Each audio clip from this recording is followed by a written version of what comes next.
तो दोस्तों welcome back to my another video. तो अभी मैं आपको बता देता हूँ, ये है मेरी MT-15 और ये मैं अभी निकला हूँ इसकी सेकंड सर्विस करा के। और सेकंड सर्विस की कॉस्ट भी मैं आपको बता देता हूँ 777 ओनली। और ये हुई है मेरी, क्योंकि चलती कम है तो 1500 पे सर्विस हुई है इसकी सेकंड। तो दोस्तों इसके अलावा जो मैं दूसरी मोटरसाइकिल ओन करता हूँ वो है क्लासिक 500। जो लोग मेरे चैनल पे नए हैं वो मेरे और वीडियोस देख सकते हैं। तो मैंने ये MT-515 क्यों ली ये मैं आपको बताता हूँ। काफ़ी समय से मेरे को चाहिए थी एक मोटरसाइकिल जिसका माइलेज भी अच्छा हो and overall fun to drive motorcycle हो। तो काफ़ी समय से मैं देख रहा था और इनफैक्ट MT-15 की जो यहाँ देहरादून में बुकिंग जो है वो 4 मंथ्स की है और यहाँ पे 3 शोरूम्स हैं। बट एक चीज़ इसमें यह है, मैं लेना चाहता था इसका ब्लू कलर और अल्टीमेटली मेरे को ये मिला ब्लैक कलर जिसमें कि ऑरेंज अलॉयज़ आते हैं। पर्सनली मुझे ऑरेंज अलॉयज़ इतना पसंद नहीं है, बट ये इसमें 2 वर्जन आते हैं, एक डीलक्स और एक बेसिक। तो डिफरेंस मेन ये है कि जो डीलक्स वर्जन है उसमें LED इंडिकेटर्स आते हैं प्लस ब्लूटूथ फंक्शनैलिटी आती है। 2 चीज़ें अलग हैं इसमें। तो डिफरेंस प्राइस में 2,500-3 हज़ार रुपये का ही है, तो ऑब्वियसली आदमी यही लेगा फिर। तो मेरे को ये मैंने ब्लैक कलर लिया एंड लुक्स में तो क्या ही कहने हैं MT-15 के। कोई मोटरसाइकिल इस सेगमेंट में, इवन इससे ऊपर वाले सेगमेंट में भी लुक्स में तो इसको बीट नहीं कर सकती। तो मेरे को बेसिकली मोटरसाइकिल ऐसी चाहिए थी जो माइलेज भी अच्छा दे, फन टू राइड। चाहे आप 4 किलोमीटर बाइक चलाओ। ये देखो यहाँ पे ये लंगर लगा देते हैं बीच में, मेन हाईवे है ये देहरादून ऋषिकेश का, और यहाँ पे इन्होंने बीच में लंगर लगा दिया है। श्रद्धा अपनी जगह होती है लेकिन थोड़ा सा ये चीज़ें भी दिखनी चाहिए। तो मेरा ये था मेन। तो MT-15 अलग ही टाइप की एकदम मोटरसाइकिल है, एग्रेसिव भी है और इतना स्मूथ इंजन है ना इसका, मैं क्या ही बताऊँ आपको। कई बार आपको इंजन से साउंड तक पता नहीं चलती है, इतना स्मूथ इंजन है, इतना, और इतनी फ्लिकेबल है सिटी राइड के लिए, ultimate even on the highways. तो मैंने इसको देहरादून से गुड़गांव और गुड़गांव से देहरादून एक ही दिन में 700 समथिंग किलोमीटर्स पड़ता है वो एक ही दिन में करा था मैंने। और मेरी एवरेज स्पीड भी 80 के अराउंड रही थी उस टाइम पे। And I tell you guys it performed exceptionally well.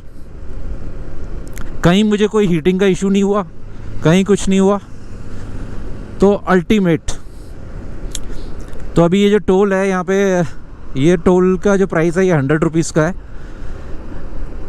Single side से। और अगर आप 24 आवर्स के बाद आप वापस करते हो तो 100 फिर देना पड़ेंगे, और नहीं तो विदिन 24 आवर्स 100 और फिर 50 रुपीज़। तो टोटल आपका 150 लगेगा एक दिन में। और अगर आप अगले दिन आते हो तो 200 रुपये लगेंगे, और मेरे हिसाब से ये टोल ज़्यादा है। एनीवेज़ लोकल को भी देना ही पड़ता है सेम प्राइस। और हाँ, MT-15 की जो डिज़ाइनिंग है in terms of looks, delta box frame आता है इसमें जो कॉर्नरिंग के लिए बहुत स्टेबल है इनके हिसाब से। और महसूस भी हुआ मुझे, क्योंकि हम लोग यहाँ इस टेरेन पे दिल चलाते हैं। यहाँ पे मसूरी के जो रास्ते हैं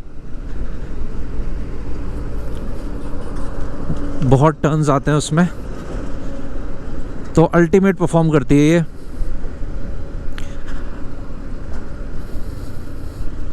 उसके अलावा इसमें जो वोनो क्रॉस लिंक सस्पेंशन आता है इसका तो जो सस्पेंशन है वो सिटी में अलग तरीके से बिहेव करता है और हाईवेज पे थोड़ा स्टिफ हो जाता है स्टेबिलिटी मेंटेन करने के लिए। तो suspension is very good on the highways. Cities में थोड़े पॉट होल्स आपको फील होंगे, उसका दो कारण है, सस्पेंशन भी है और दूसरा कारण टायर्स भी है। जो टायर का साइज़ है वो 17 इंच ही रहता है, तो पॉट होल्स आपको महसूस होंगे हल्के बहुत। बट यार मैं फिर से कहूँगा एक्सेप्शनल बाइक है, मज़ा आ जाता है चला के। और मैं तो कह रहा हूँ आपके अगर 4 किलोमीटर भी ऑफिस है ना और आपको कोई मोटरसाइकिल चला के मज़ा नहीं आ रहा है ना, तो बेकार है फिर वो मोटरसाइकिल। आपको छोटे से छोटे डिस्टेंस में भी चलाने का मज़ा आना चाहिए, अल्टीमेटली ये है।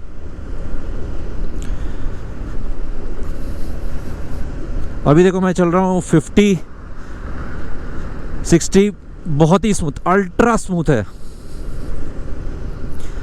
अच्छा, इसके बाद इसमें जो अलग चीज़ है वो है VVA इंजन में।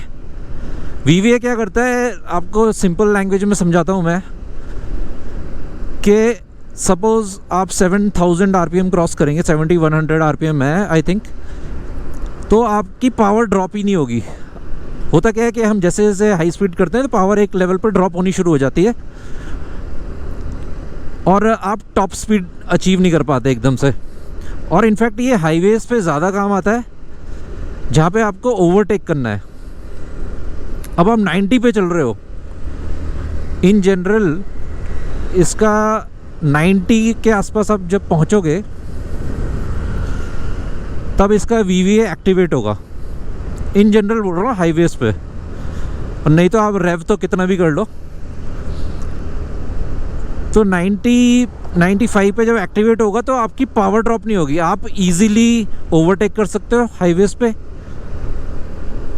बहुत इजी हो जाएगा। आपको ऐसा लगेगा कुछ एक बूस्टर टाइप का आ रहा है इसमें, जो पावर ड्रॉप नहीं होने दे रहा है। एक तो ये चीज़।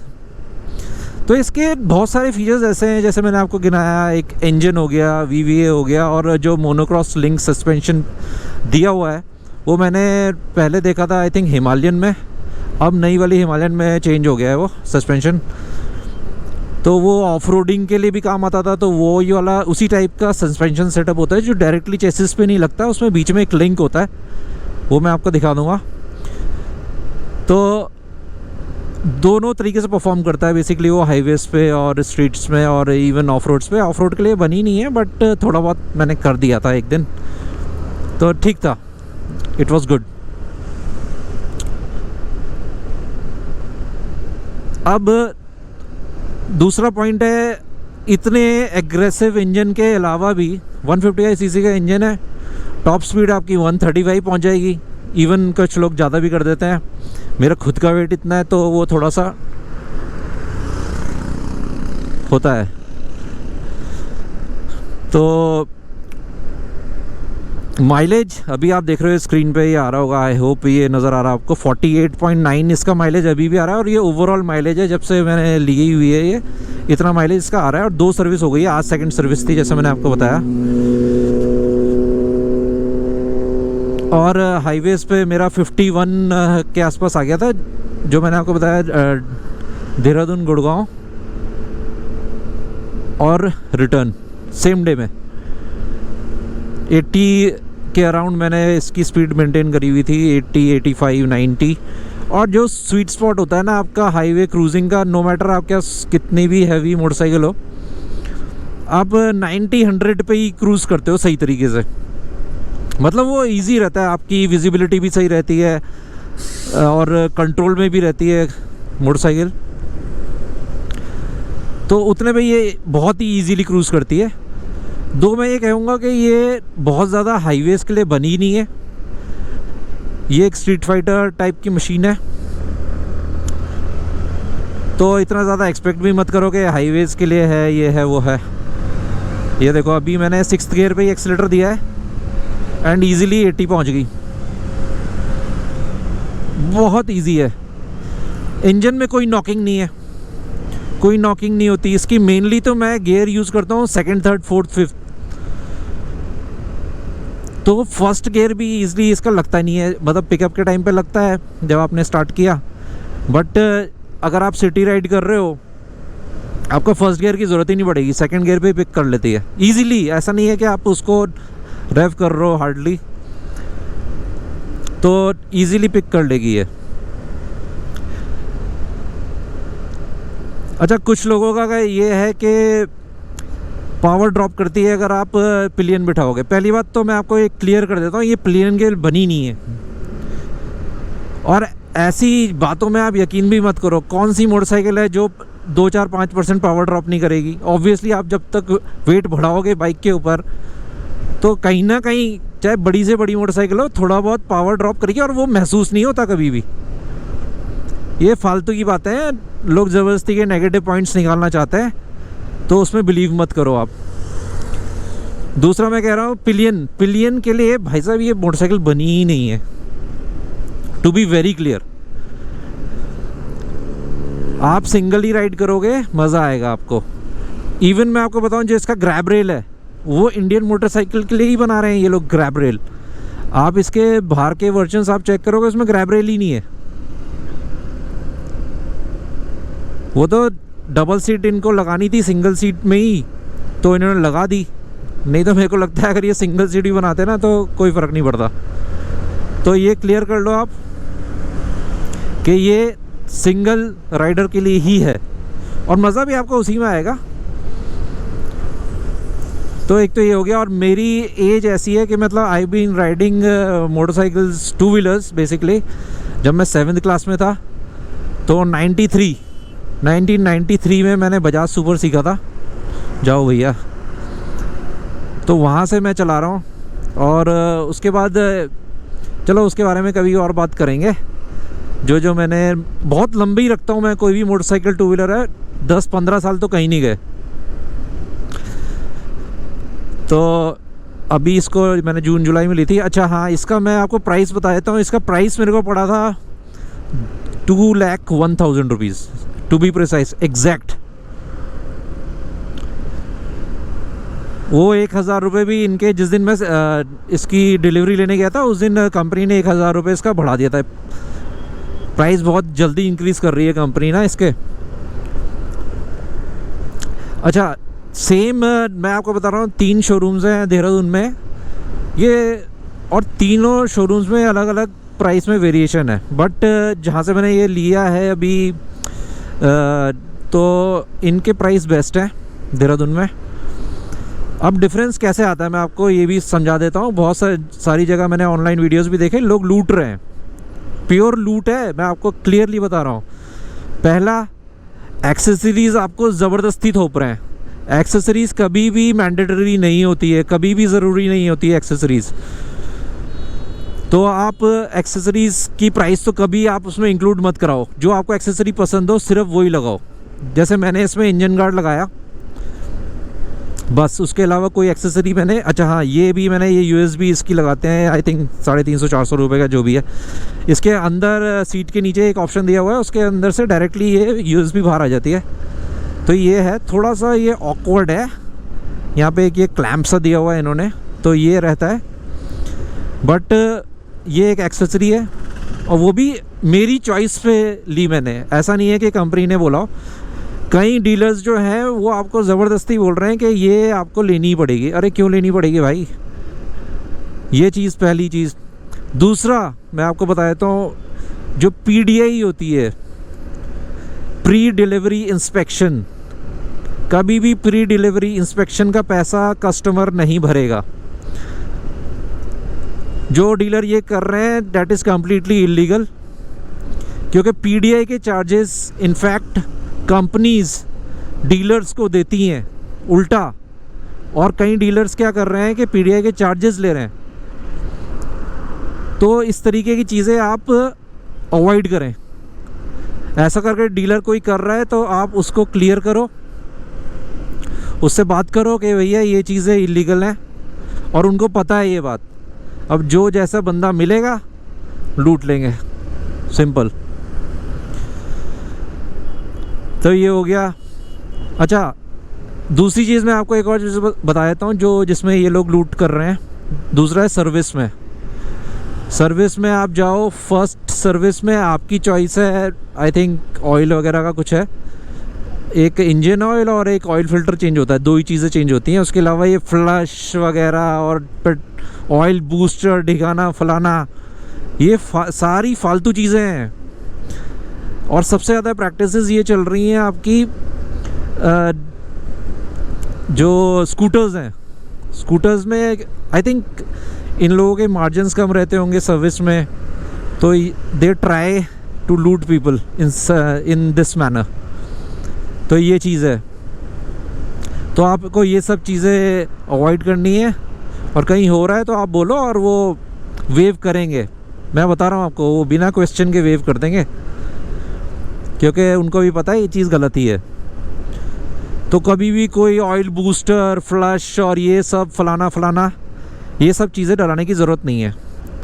आज भी मैं आपको बता देता हूँ, आज मैंने इसकी सर्विस कराई है, सेकंड सर्विस, ऑयल और फिल्टर चेंज हुआ है सिर्फ। थोड़ा रियर डिस्क में एक सर्टेन पॉइंट पे एक आवाज़ आ रही थी, वो उन्होंने खोल के कैलिपर क्लीन कर दिया, वो ठीक हो गया। तो लेकिन कोई चार्जेस नहीं है ऐसी चीज़ों के। तो मेरे आज लगे हैं 777, engine oil and oil filter, दो ही चीज़ें चेंज हुई है। और मैं आपको बिल दिखा देता हूँ यार, लोग यकीन नहीं करते ना आजकल, क्या है कि हर चीज़ आपको दिखानी पड़ती है। चलो मैं दिखा देता हूँ आपको।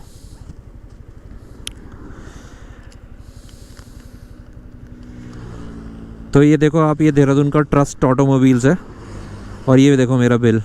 आई होप आपको नज़र आ गया होगा, ये 777 और डेट भी देख लो आप, 15/12 है आज।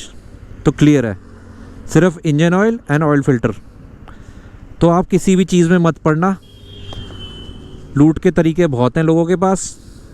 तो जागो ग्राहक जागो है एक्चुअली में। तो बिवेयर ऑफ सच थिंग्स। तो ये चीज़ क्लियर हो गई। इंजन की परफॉर्मेंस एक्सेप्शनल मैंने आपको बताया। असिस्ट क्लच है इसमें, क्लच बहुत लाइट है। आप सिटी में चलाओगे तो क्लच बहुत ही लाइट है, आपको कहीं पे भी ऐसा फील नहीं होगा कि हाथ में दर्द हो रहा है ये वो।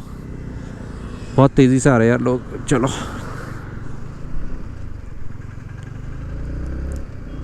तो मेरे को तो यही डिफरेंस लगा कि बाकी शिफ्ट करते हुए तो मुझे इतना महसूस नहीं होता, लेकिन हाँ जो सिटी में अगर आप राइड करोगे तो क्लच बहुत लाइट महसूस होता है, इतना तो है। अच्छा आप देखो, लोएस्ट आरपीएम मैंने अभी इसको 6th गियर पे डाला हुआ है। अब देखो मैं इसको नॉकिंग नहीं करती है। अब देखो मैं आ गया हूँ इसमें अंडर 3000 आरपीएम, और नीचे कर लेते हैं। देखो अभी 30 की स्पीड चल रही है 6th गियर पे, कोई नॉकिंग नहीं है मोटरसाइकिल में। ठीक है, अब यहीं से मैं पिक कर लेता हूँ 6th गियर से ही, तो पावर डिलीवरी होनी शुरू हो जाएगी। ये देखो, और ऐसा नहीं टाइम लग रहा है, इंस्टेंटली हो रहा है। तो ये मतलब मानना पड़ेगा यामाहा की टेक्नोलॉजी को, टेक्नोलॉजी तो है इसमें। अच्छा मेरी एज पे लोग लेते नहीं है, ये सबसे बड़ी प्रॉब्लम ये है यामाहा पे। तो ज़्यादातर यंगस्टर्स और ये ले रहे हैं, बट जो एंथुजियास्ट हैं वो ले, कोई दिक्कत नहीं है। हम लोग सोचते हैं यार फैमिली के चक्कर में फंस जाते हैं कि यार फैमिली है, तो उसके लिए हाँ मेरे लिए ये सेकेंडरी मोटरसाइकिल रहती है। अकेले चलाता हूँ तो ही, नहीं तो अपनी वो क्लासिक 500 है, वो बीस्ट है भाई साहब यहाँ पे, स्पेशली टॉर्क में और माउंटेन्स पे। तो उसका मैं एक रिव्यू दूंगा जो मतलब हाउ प्रैक्टिकल इट इज़, और मेरे हिसाब से तो बहुत ही प्रैक्टिकल है वो। आप फैमिली के साथ अगर आप उस मोटरसाइकिल को रख रहे हैं अल्टीमेट। तो ये चीज़ हो गई, स्लिपर क्लच हो गया, स्लिपर नहीं असिस्ट क्लच समथिंग। तो वो डाउन शिफ्ट के टाइम पे आपकी रेव नहीं करती है, वो एक्स्ट्रा रेव नहीं करती है, ऐसा कुछ है उसका फंडा। बट चलो ठीक है, वो अपने को इतना नहीं है, महसूस नहीं होता। तो ये चीज़ हो गई। रियर सीट मैंने आपको बता दी है, ये पिलियन के लिए बनी ही नहीं है। छोटे डिस्टेंसेस पे आप चला लो, अरे जाओ भाई साहब। लोगों को कुछ ज़्यादा ही हॉर्न देने की आदत होती है। चलो एक मिनट थोड़ा आगे निकल जाएं। I hope my audio is clear. मैंने इस पर खूब डेड कैट एंड ऑल लगा रखा है, ऑडियो आई थिंक क्लियर आ रहा होगा एंड व्यू भी। तो ये देखो अभी आप इंस्टेंट स्पीड पकड़ती है।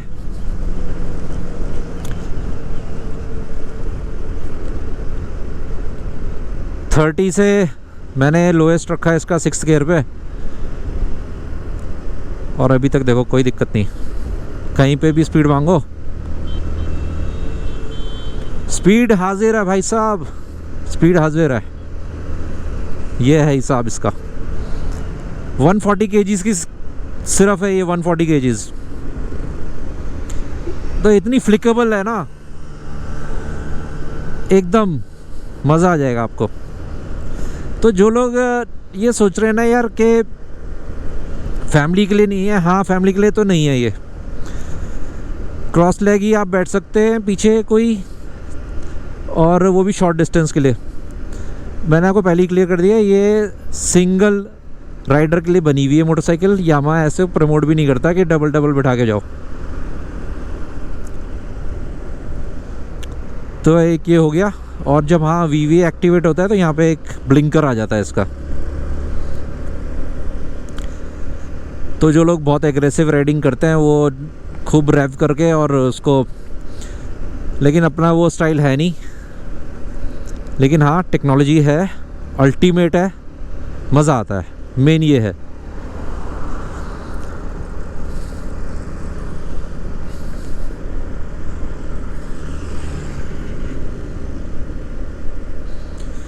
मिरर्स की आप देखो, मिरर्स इस तरीके से डिज़ाइंड है कि आपको पूरा व्यू मिल रहा है।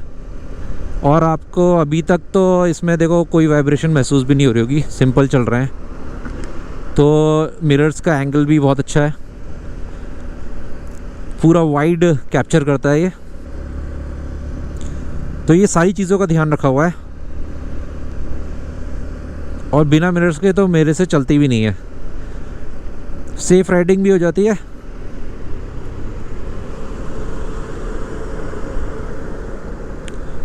तो अभी मैं हाईवे पे आ रहा हूँ, देखो 49 का माइलेज आ गया, 48.7 था आई थिंक।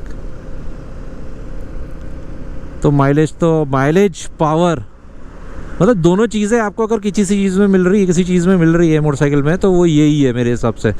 मेरे पास दो ही ऑप्शंस थे जब मैंने लेने की सोची थी। तो पहला था मेरा MT-15, दूसरा था मेरा ड्यूक 250। अब ड्यूक 250 में क्या था कि लुक्स मुझे बहुत पसंद है उसके भी, जो पुराना वाला है, नया वाला मुझे इतना पसंद नहीं आ रहा है। तो जो इससे पहला वर्जन था वो बड़ा अच्छा लग रहा था मुझे। और ड्यूक 250 में क्या है कि थोड़ा माइलेज का इशू है, और मुझे ये बजाज और इनका एक इशू रहता है थोड़ा, इनका चेन सेट बहुत आवाज़ करता है। और इसमें देखो आपको कोई आवाज़ ही नहीं है यार। चेन अगर आपकी प्रॉपर्ली लीव है ना तो आवाज़ ही नहीं आती इसमें, इतनी स्मूथ चलती है। और वो बजाज की बाइक्स जो है ना, वो मुझे उसमें स्मूथनेस इतनी नहीं लगती जितनी इसमें स्मूथनेस रहती है और बाइक्स में। इनफैक्ट इवन मैं अपनी क्लासिक जो है 8 साल से तो वही चला रहा हूँ। उससे पहले CBZ थी मेरे पास, वो मैंने 14 ईयर्स चलाई है। तो इस तरीके के इश्यूज़ नहीं थे। और रेगुलर साउंड जो होता है ये अनोइंग होती है एट टाइम्स। तो ये सब चीज़ें नहीं है इसमें, ये बहुत स्मूथ है। अच्छा, इसमें TCS भी है, ट्रैक्शन कंट्रोल सिस्टम। हालांकि वो मुझे इतना पता नहीं चला जितनी भी मैंने चलाई है, बट हाँ सेफ चलती है। और जहाँ आप ब्रेक मारो, ABS दोनों टायर्स में ABS है इसके। ABS आप ऑन ऑफ नहीं कर सकते, हाँ TCS आप ऑफ कर सकते हो। तो अभी जैसे अगर आपने TCS ऑफ करा तो नेक्स्ट टाइम जब मैं इग्निशन ऑन करूँगा तो TCS वापस ऑन हो जाएगा। तो आपको फिर वो ऑफ करना पड़ेगा, ऐसा नहीं है कि वो ऑन ऑफ। जाओ भाई साहब, जाओ जाओ जाओ।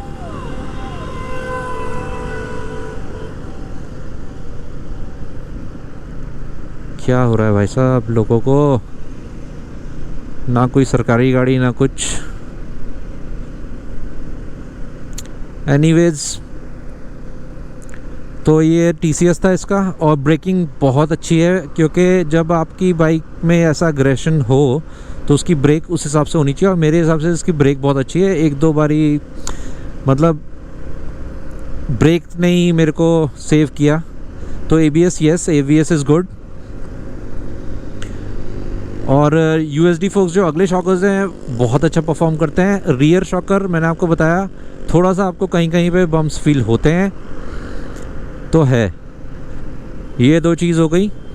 अच्छा, अब हम बात करेंगे जो लोगों ने स्पेकुलेशंस फैला रखे हैं कि कौन सी सर्टेन हाइट का बंदा चला सकता है। ऐसा कुछ नहीं है यार। हाइट में क्या है कि कोई भी यार 5'2", 5'3" सब चला सकते हैं, ऐसा कुछ नहीं होता। हाइट का डिपेंड करता है कि आपका कंट्रोल कितना है मोटरसाइकिल पे। चढ़ते उतरते थोड़ी सी लगती है, और मनूवर करते हुए अगर आपका टोज़ आपके टच होते हैं तो वो थोड़ा सा होता है, वो अलग चीज़ है। बट अगर आपका कंट्रोल अच्छा है, you can ride any motorcycle. तो ऐसा कुछ नहीं है, बस ये है कि आप जब खड़े हैं तो मोटरसाइकिल आपको हल्की सी टिल्ट करनी पड़ेगी आपको बैठने के लिए, डेट्स इट। बाकी क्या है, आप थोड़ा सा जब आप ट्रैफिक में होते हैं तो आपको टोज़ पॉइंट करने पड़ेंगे, बस इतना ही है, बाकी कुछ नहीं है। दूसरा मैंने आपको बता दिया कि रियर वाला का कुछ नहीं है, तो फालतू के स्पेकुलेशंस हैं और पावर ड्रॉप एंड ऑल फालतू चीज़ें हैं यार। ये इन चीज़ों में तो आप पढ़ना भी मत, कोई भी जो लेना चाह रहे हैं। और हाँ, अब मैंने जो इसमें ऑब्ज़र्व करी इश्यूज़ वो भी मैं आपके साथ शेयर कर देता हूँ बहुत ही क्लियरली, जो नेट पे भी मैंने देखे नहीं। तो जो मेरे को महसूस हुआ, इसका जो स्टीयरिंग है, मतलब हैंडल जो है, जो यहाँ से कॉन्सेट से ये थोड़ा सा टाइट चलता है। तो पहले तो मेरे को ये लगा कि हो सकता है मेरी मोटरसाइकिल में हो, तो मैंने इसको थोड़ा सा लूज़ करवाया। बट वो इशू थोड़ा इसका नहीं है, वो कुछ कॉन्सेट का थोड़ा इशू है। और पहले मेरे को लगा अपनी सिर्फ इसी मोटरसाइकिल में होगा, लेकिन मैंने फिर दूसरी मोटरसाइकिल चलाई तो उसमें भी मेरे को बहुत ही इसका स्टीयरिंग स्टिफ लगा। माइट भी ओवर टाइम ये सही हो जाए।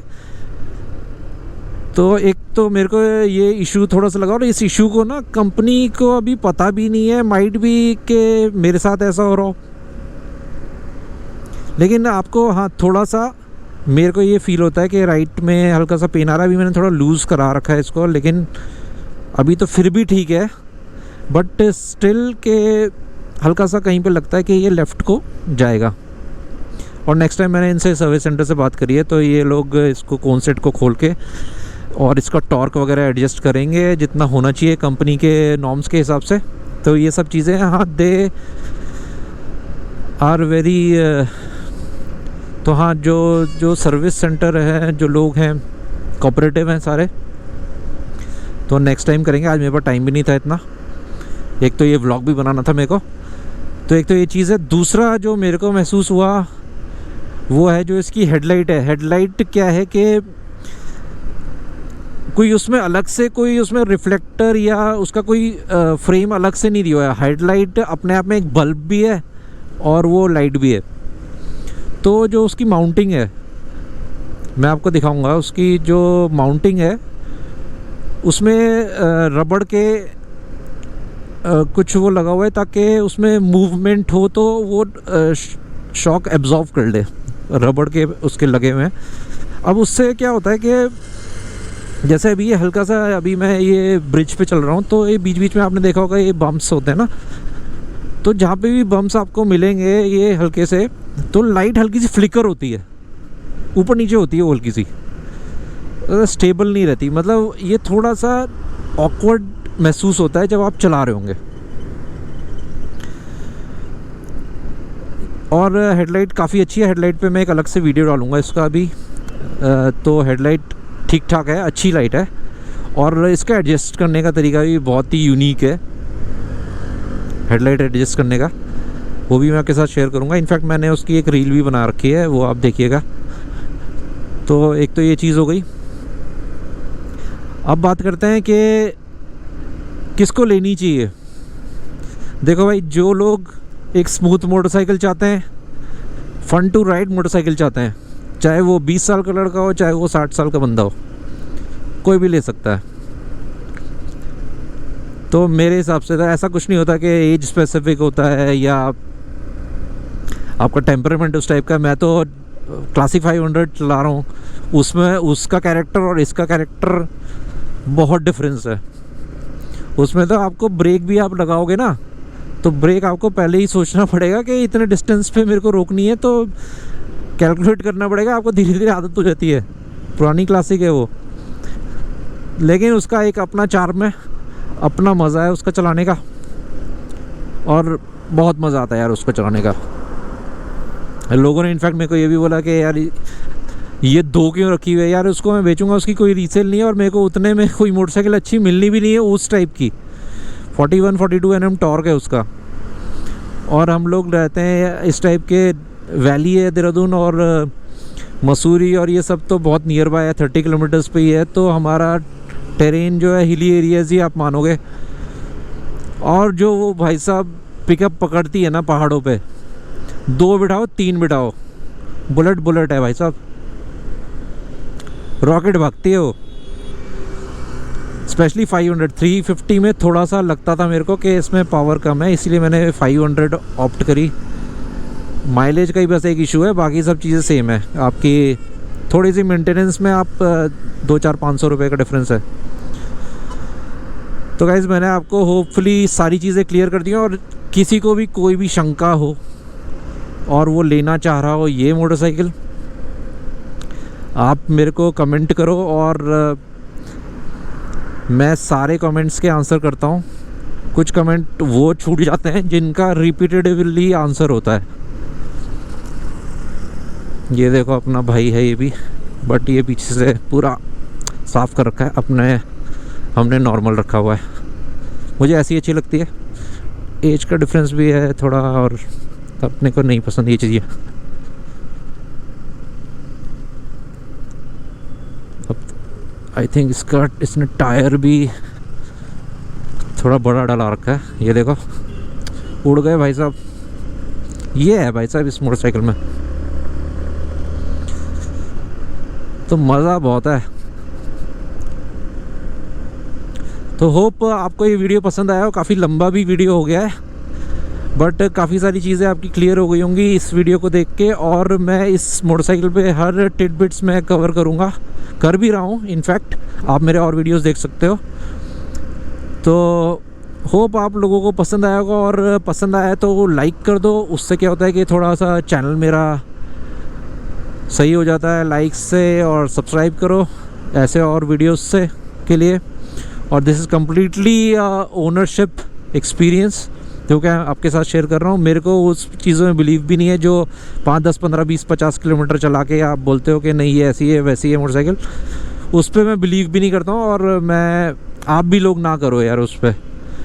जो लोग रियल ओनर्स हैं उन पे ही आप बिलीव करो, तभी समझ आएगा। और जेन्युइन कोई भी आदमी यार लंबी टाइम तक कोई मोटरसाइकिल रखेगा ही नहीं अगर आप उसको पसंद नहीं आएगी उसको मोटरसाइकिल। आप ये भी देख लेना। तो अब क्लासिक 500 को मेरे 8 साल हो चुके हैं, 8 साल से भी ज़्यादा हो गए हैं। तो ये चीज़ें हैं। तो यहाँ पे एंड करते हैं अपना वीडियो। मिलेंगे आपसे अगले वीडियो में, तो तब तक के लिए मेरे दोस्तों बाय बाय।